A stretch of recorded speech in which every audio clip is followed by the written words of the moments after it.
7:45, Monday morning, Chicago Red Line. Joel Mercer sat at the far end of the last car, gray t-shirt, camo pants, canvas duffel between his boots, Daisy asleep in his lap.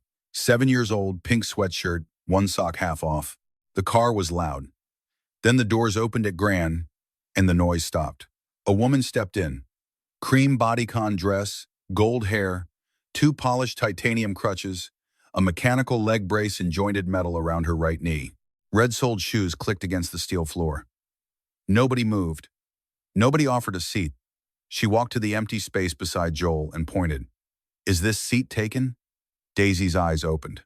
She looked up, looked at the brace, looked back, and said quietly, "You look like my mom." The woman went completely still. Nobody in that car knew who she was or what she was doing on a $3 train. And nobody knew that a 7-year-old had just said the one thing this woman had spent 18 months trying to outrun. Joel shifted Daisy gently to his right and nodded at the seat. The woman sat down the way people do when they've had to relearn the mechanics of everything controlled, sequential, economical. Left crutch first, then right, both angled against the wall. Brace clicking softly as she lowered. She didn't ask for help. She didn't look like she wanted any. Joel watched just long enough to be sure she was stable, then looked away. "You good?" 2 words. Not a performance of courtesy, just a question. She nodded once. Daisy, who had inherited none of her father's capacity for leaving things alone, was still looking at the brace. "My mom had something on her leg too," she said, "before she went to heaven. She said it didn't hurt." A pause. "Did yours hurt?" The woman turned to look at her. It was a slow turn, like she was recalibrating. For a long moment, she just looked at Daisy, this small girl in a pink sweatshirt with one sock sliding off, asking a question about pain with the same tone she might use to ask about the weather. Something moved across the woman's face, not pity, not grief, something quieter, the expression of someone who has been looked at in 1,000 careful ways and is now being looked at without any care at all, just directness, and finding it unexpectedly difficult to handle. "A little," she said, "but it's okay now." Daisy nodded, satisfied. "My dad has a scar on his arm. He says that's okay now, too." Joel kept his eyes forward. The corner of his mouth moved, barely. For the next 11 stops, Daisy talked. She asked what the crutches were made of, whether they were heavy, whether they came in pink. She asked how the brace worked, whether it hurt in the rain, whether you could put stickers on it. The woman considered the sticker question with the gravity it apparently deserved before saying she hadn't tried but supposed you could. Daisy filed this away with visible satisfaction. The woman answered every question, not in the patient, slightly exhausted way adults answer children when they're waiting for them to stop, but actually, directly, like the questions deserved real answers. She had a way of talking to Daisy that didn't perform warmth. It just was warm, plainly and without announcement. The way some people are with children because they haven't decided children are less worth talking to than anyone else. Joel listened without turning his head. He noticed the way the woman's voice had loosened from when she'd first spoken. He noticed she'd angled herself slightly toward Daisy, an adjustment that on a hard plastic subway bench was not particularly comfortable, and done it without seeming to think about it. At the Cermak stop, she stood, gathered her crutches in one clean motion, and glanced at Joel. "Same time tomorrow?" She said it like she hadn't planned to. Her eyes went briefly to the window, the way people look when they've surprised themselves. Joel nodded. She stepped off. The doors closed. The car resumed its noise. Daisy pressed her face back against his arm and was asleep again in under a minute. Joel looked at the empty seat beside him and said nothing. He thought about what his daughter had just done, not what she'd said exactly, but the way she'd said it, without an agenda, without trying to make the woman feel better or worse. Just Daisy, asking about something that mattered to her and getting a real answer back. He'd been trying to get real answers out of people since he was 19 years old, and learning that most of them had been coached not to give any. Daisy had not yet been coached. He hoped nobody ever would. The train continued south. He watched the city pass through the window and thought about the woman and said nothing to anyone, and went home and made dinner and helped Daisy with a worksheet about weather patterns and put her to bed. She was there the next morning, and the morning after that, and the morning after that. By Thursday, it had become a fact, not a plan. More like a fixture, the way the first coffee of the day becomes a fixture. Daisy had started placing her backpack on the seat before the train even stopped, holding it with one hand like a bouncer at a very small door. The woman would arrive, Daisy would remove the backpack with great ceremony, and the day would begin. The other passengers had adjusted. That was the Chicago way. Absorb the strange thing. Make it ordinary. Move on. A few still looked when she boarded, tracking the crutches and the brace and the dress that cost more than most of their monthly rents. One man photographed her from across the car without any subtlety at all. She hadn't reacted. She hadn't even turned her head. Joel had noticed that too, the way she moved through attention like it was weather. Not indifferent to it, just no longer surprised by it. Each morning, Daisy arrived with a new question. Was the brace custom made? Did she sleep with it on? Could she go swimming in it? Did airports give her trouble? What happened if it rained? Could you get it in other colors? The woman in Joel still thought of her that way, as the woman, because she hadn't volunteered more than that and he hadn't answered everything, every single morning. Without impatience, without the barely perceptible pause that adults use when they're deciding whether a child's question is worth a real answer. She had a way of talking to Daisy that was direct and equal, like she was speaking to someone whose questions mattered because they did. Joel watched this from the side and recognized the quality behind it. She wasn't performing ease. With Daisy, she was simply present, genuinely present in a way that she wasn't, he suspected, with most of the world. He was thinking about this on Thursday morning when the door at the far end of the car opened between stations. A man in a black suit stepped through 50s, sharp-featured, moving with the air of someone accustomed to other people getting out of his way. He scanned the car. When his eyes landed on the woman, something shifted in his expression, recognition and something harder underneath it. He started toward them. She saw him at exactly the same moment Joel did. Her jaw set just slightly, and then she gave the smallest shake of her head. A millimeter, maybe two, the kind of signal that carries an entire sentence. The man stopped. His face went through something: calculation, frustration, something that wanted to be contempt but settled for neutral. Then he turned and walked back to the far door. At the next stop, he got off. That was not his stop. Joel had been on this line long enough to know who got off where. Daisy had noticed none of it. She was explaining to the woman that the leg brace looked, in her exact words, like something a superhero would wear, and she meant this as a compliment. The woman thanked her with appropriate seriousness. Joel filed the man's face away in the part of his mind where he kept things he wasn't done thinking about yet. That evening, riding north after his shift, he found himself replaying the morning. The way she'd stopped the man cold with a movement smaller than most people use to flag a waiter.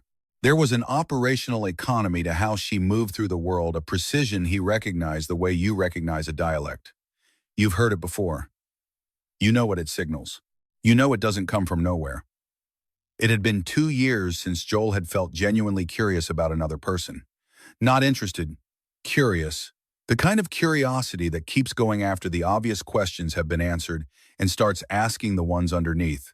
He set the feeling aside the way he set aside most things without immediate utility, went home, made Daisy dinner, helped her with her homework, and put her to bed. But in the morning, without having made any particular decision about it, he went back to the train. It was Daisy who found out, the way Daisy found out most things directly, without strategy. 2 stops from downtown, she looked up from what had apparently been an extended internal consideration and said, "What's your last name?" The woman glanced at her. Holt. Joel went still. Holt. He knew that name. The way you know a name you've seen on every floor of a building for 4 days, running on the elevator panel, on the signage above the main doors, on the marble slab in the lobby in letters 6 inches tall, Holt Tower, the 34-story building in the Loop, where his crew had been contracted for structural weld work on the upper frame since the previous week. He kept his face neutral. His hands stayed where they were. He did not look at her. "That's a good name," Daisy said, and went back to whatever she was thinking about. That night, after Daisy was asleep, Joel sat at the kitchen table with his phone and typed the name into the search bar the way you do when you already half know what you're going to find. Serena Holt, 33 years old, CEO of Holt Dynamics, a Chicago-based enterprise software company currently valued at $2.4 billion. Featured in Forbes at 29. Named to Fortune's 40 Under 40 twice. 18 months ago, a skiing accident in Colorado. Spinal nerve damage to the right leg. Surgery. Permanent adaptive equipment required. There were no public photos from the past year and a half. None. She had declined every interview, every appearance, every event. Her company had issued one brief statement about continued leadership and had said nothing further on the subject. The absence of information was itself a kind of information. It told him she had chosen to disappear from public view, deliberately, completely, in the way only people with both the resources and the willpower to do so managed to pull off. Joel put his phone face down on the table. He sat for a while looking at the ceiling of his kitchen water stain in the corner, the overhead light that needed a new bulb he kept forgetting to buy. He thought about the brace, how precisely engineered it was, how much it must have cost, and how none of that expense had been enough to make any of it easy. He thought about the way she sat on the cracked blue seat every morning like she'd chosen it deliberately, not like someone retreating from something, but like someone who had made a careful and considered decision and was sticking to it. He thought about the man on the train. The black suit, the sharp face, the way he'd stopped cold at a gesture smaller than most people use to signal a waiter. Whoever that was, he knew her well enough to come looking, and she had shut him down without a word. He thought about the way she'd said same time tomorrow, the quick look away, the slight surprise in her own expression, like she hadn't planned to say it, like something in her had said it before she had the chance to stop it. He thought about Daisy asking, "Did yours hurt?" and the way the woman had turned to look at his daughter slowly, like she was recalibrating for something that wasn't supposed to be on the schedule. He thought about a lot of things that night that he didn't have exact names for. The way she'd said same time tomorrow on that first morning, like it had come out before she could stop it. The way Daisy had placed her backpack on the seat without being asked, with the certainty of a 7-year-old who has decided something is simply how things are now. The woman who had pointed at the seat beside him on the red line owned the building he was welding together 18 floors up every day, and she didn't know that he knew. He went to bed without having decided what, if anything, to do about that. She knew the next morning. She knew before he said a word. He settled into the seat. Daisy climbed into his lap. The train moved and she looked at him with that directness she had. She was wearing a charcoal blazer over a dark blouse, the leg brace visible below the hem of her trousers, crutches propped against the wall in their usual position. She looked like someone who had learned not to waste time waiting for other people to be comfortable. "Did I do something?" she said. He could have said no. It would have been simple. He could have said he was tired, or it was just a Monday morning, or he was sorry if he seemed off. Any of it would have worked. She would have accepted it because she was too sharp to press over a feeling she couldn't yet name. But Joel Mercer had spent most of his adult life in situations where the cost of a small dishonesty compounded fast, and he'd lost the taste for it somewhere around his second deployment. The men who lied about small things always eventually lied about larger ones. And the men who told the truth, even when it was inconvenient, those were the ones you wanted beside you when things went sideways. It was a simple rule, and he'd found no reason to abandon it. "I looked you up," he said. The silence that followed was not the comfortable kind. It had texture. Then she nodded slowly.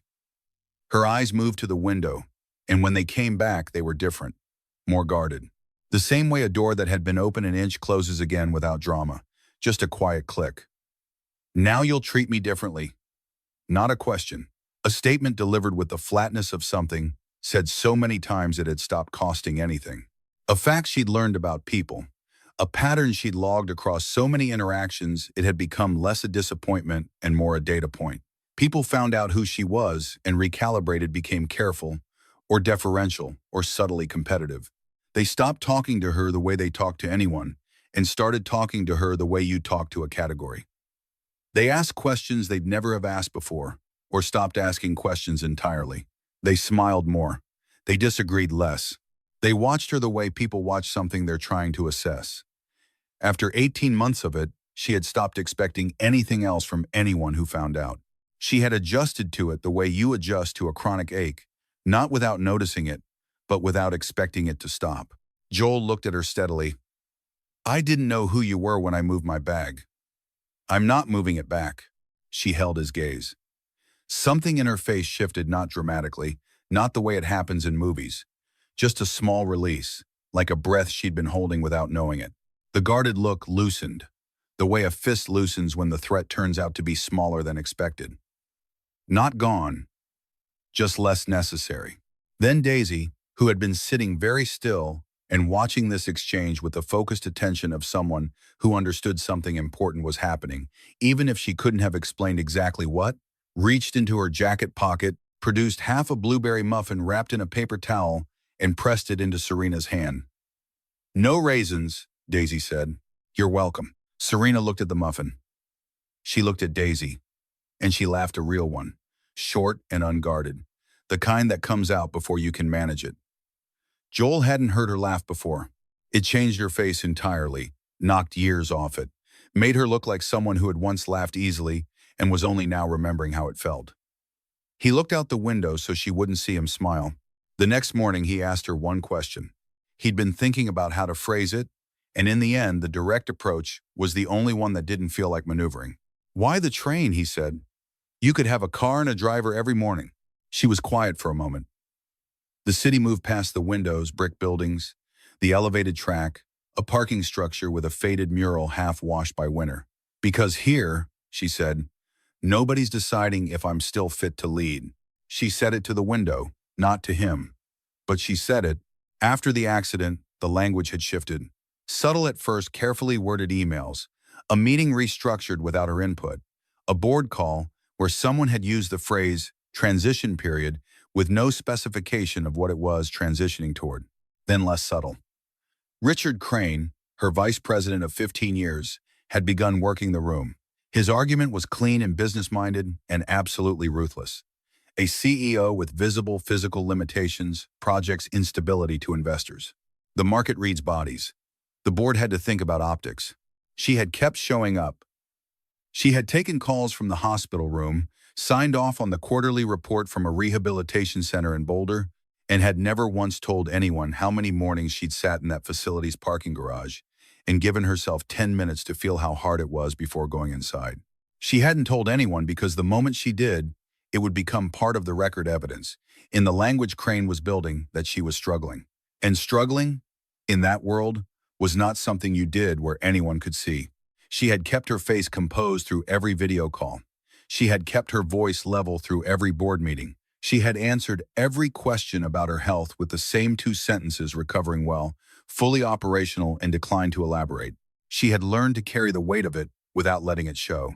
And she had learned this the way you learn most important things. Alone, in a parking garage in Boulder, at 6:15 in the morning, with no one watching. She had also learned, in those 18 months, what it cost. The energy required to perform composure, to be completely fine at all times for all people, was not free. It came from somewhere. And what it came from, mostly, was the parts of herself that used to just be honest. She had become very good at not needing anything in public, and she had paid for that with interest. But on this train, the cracked seats, the fluorescent lights, the strangers who looked at her and saw only a woman who needed a place to sit, no one was evaluating whether she was still the person she'd been before the mountain. She could be just a person on a train. That had become, without her quite planning for it, the most important hour of her day. "The man on the train?" Joel said. "Black suit. A few days ago." A brief silence. "Richard Crane." "My vice president?" Joel nodded once. He didn't say anything else. She looked at him. "You're not going to ask me what I'm going to do about it?" "No," he said. She turned back to the window. He waited a moment, then said, "You built a $2 billion company. That didn't change when your leg did." He wasn't performing it. He said it the way he said anything he happened to believe was true, plainly, without expectation of anything back. She didn't respond. She didn't look at him. But something in her posture, the set of her shoulders, the angle of her jaw loosened very slightly, like tension leaving a cable that had been wound too tight for too long. For the rest of the ride, she was quiet. Not the quiet of someone managing themselves. The quiet of someone who had, for one morning on one train, been allowed to stop. 3 days later, Joel was on the 14th floor of Holt Tower when someone from the crew office told him there was a man downstairs who wanted to speak with him. He took the service elevator to the basement parking level. The lights down there were industrial orange-tinted, cold, and it smelled like concrete and exhaust. Richard Crane was waiting beside a support column with his hands in his pockets and the composure of a man who had planned what he was going to say. Joel set down his equipment bag and waited. Crane explained it simply. He knew about the train. He knew about the mornings. He wasn't interested in making it complicated, he just needed information. Anything Serena had said that suggested instability, emotional distress, lapses in judgment, concerns about her own capacity. Anything that, coming from an outside source, would give the board what they needed to act with confidence.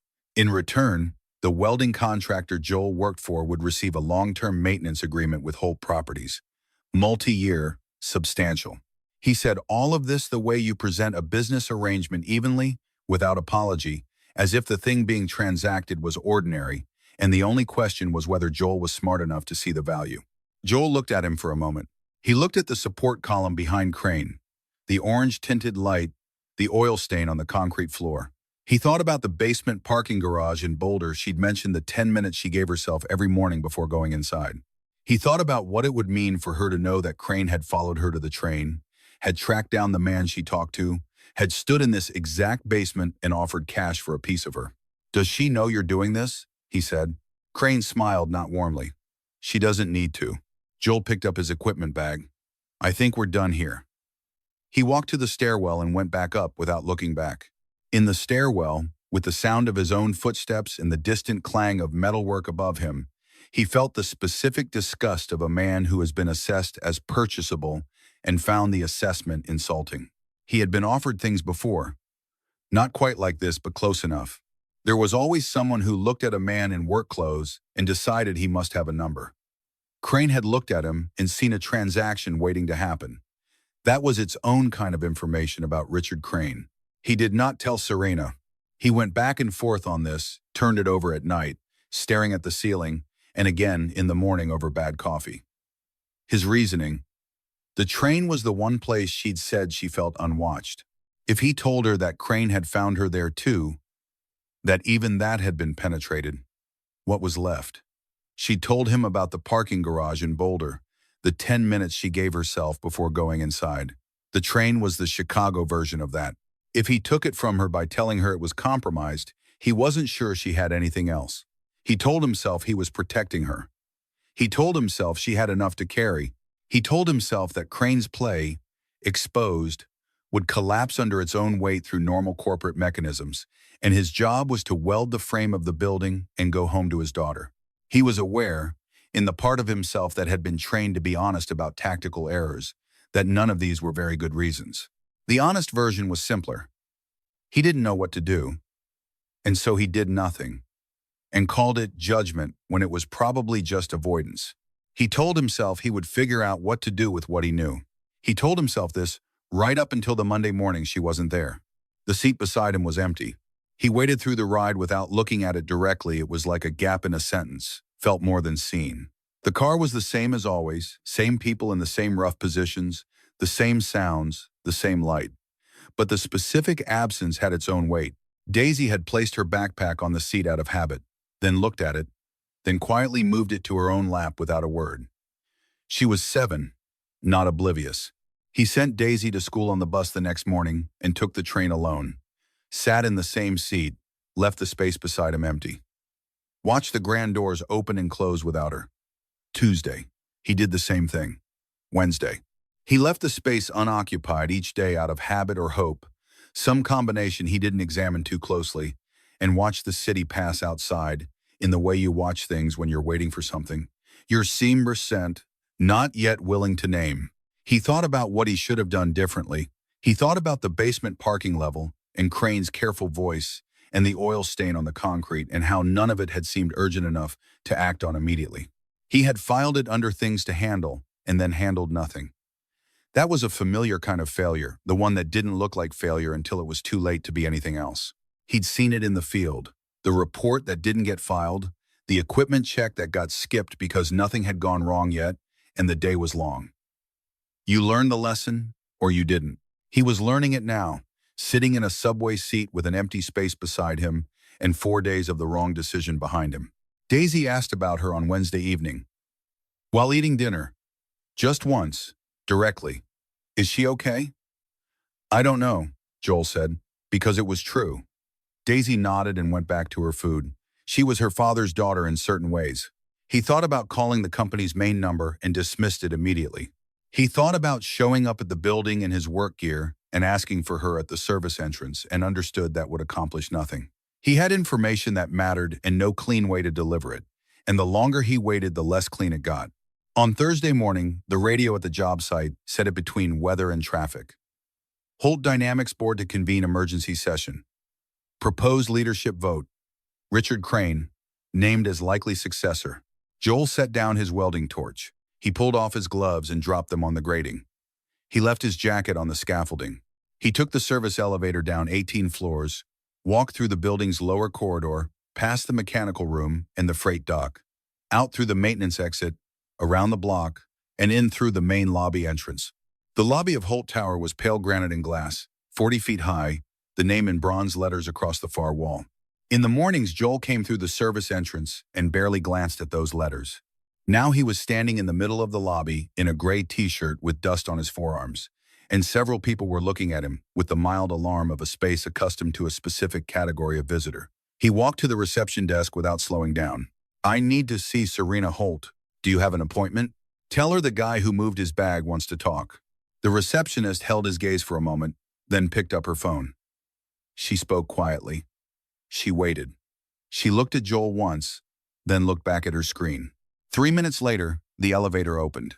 The 32nd floor was quieter, carpeted, carrying the particular stillness of rooms where important decisions get made. A young woman in a dark blazer led him down the hall without speaking. Through the glass wall of the conference room, Joel could see Serena at a long table with 8 other people, papers in front of everyone, the atmosphere tight. She was at the far end, not the head of the table, and she was listening with the careful expression of someone tracking everything at once. She saw him through the glass. Her expression didn't change, but her eyes did. When she made the smallest tilt of her chin, a question, he nodded once. She stood, said something brief to the room, and stepped into the corridor. He told her everything. The basement, Crane's offer, the exact words, the maintenance contract, the ask for any sign of instability, the smile when he'd said she didn't need to know. He kept his voice level, his eyes on hers, and didn't editorialize. Just the facts in order, as they had happened. When he finished, she was very still. Then something happened in her face, not collapse, not tears, something harder and cleaner. The expression of a person who has had a long-held suspicion confirmed and is now done being uncertain about it. She turned toward the conference room door. Joel stayed in the corridor. He didn't follow her in, but he didn't leave. 30 seconds later, Richard Crane stepped out into the corridor. Apparently, he'd had enough of waiting and had been moving the vote forward without full attendance. He stopped when he saw Joel. His face arranged itself into something meant to look calm. Joel spoke in a voice that carried not loudly, but clearly, the way a man speaks when he has stopped caring about being diplomatic. She trusted this building. The problem was never her leg. A simple statement. It contained no accusation that could be cited in any document.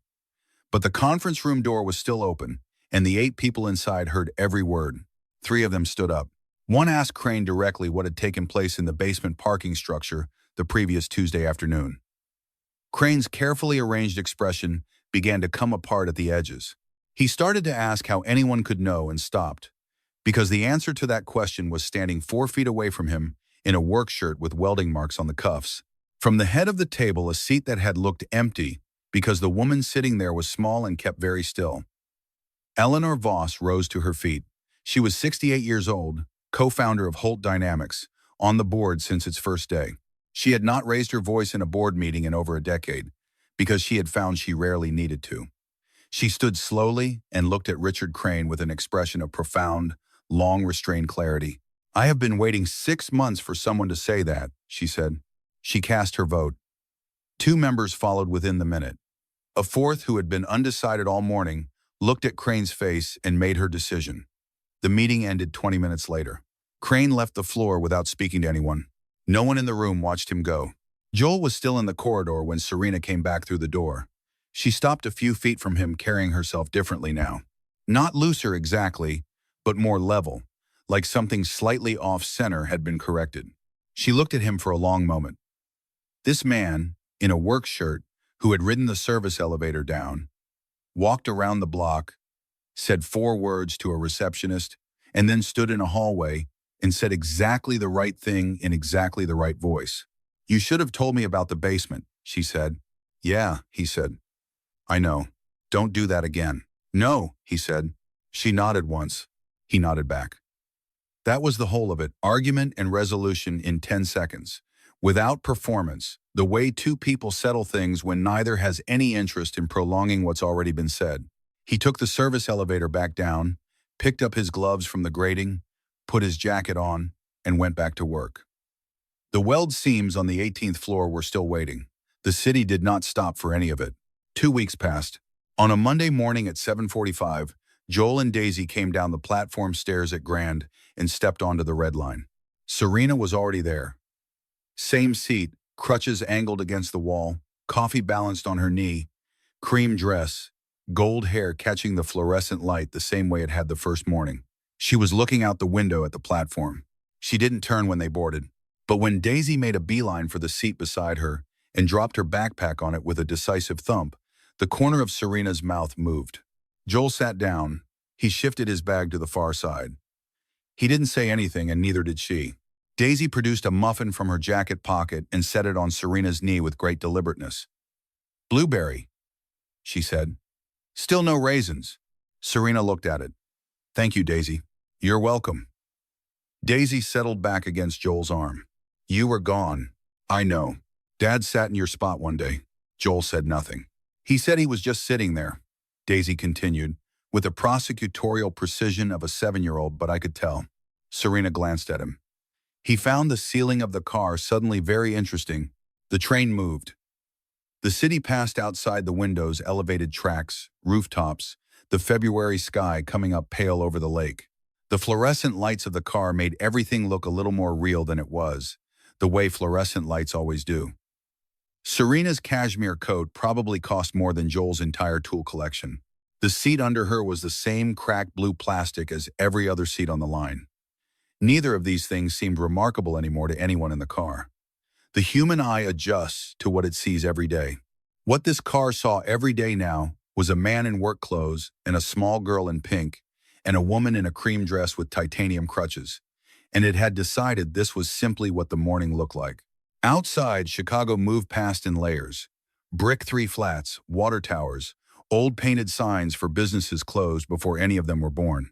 The city had been through 1,000 versions of itself and would go through 1,000 more, and it had long since stopped being surprised by who sat next to whom and why.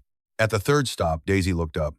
She had been quiet for almost 2 full minutes, a significant stretch of restraint, and had apparently spent it arriving at a conclusion.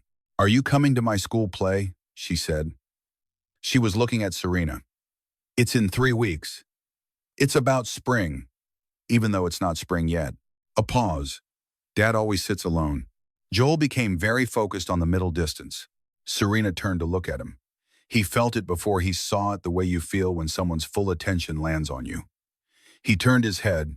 She was looking at him with an expression he hadn't seen on her face before. Not guarded, not careful, not performing anything at all. Just looking, the way people look at each other when a 7-year-old has said the quiet part out loud and there's nothing left to do but be present for it. Her eyes were the kind of gray-green that shifts with the light, and in the fluorescent light of the car, they were very clear. She wasn't smiling exactly, but something in her face was open in a way it hadn't been the first morning she'd walked through that door. He looked back at her. Neither spoke. There was nothing that needed saying right now that couldn't be said on a later morning, at a later stop, when the moment wasn't quite this full. The train entered the tunnel below the river. The windows went dark. The overhead lights buzzed on in the sudden absence of daylight, and for a moment it was just the three of them, the sound of the wheels, the warm yellow light catching the metal of her brace and the sleeve of his jacket and the top of Daisy's head. Daisy, who had been watching both of them with the satisfied attention of someone who has just finished an important job, leaned back against Joel's arm and closed her eyes. Nobody said anything. That was enough.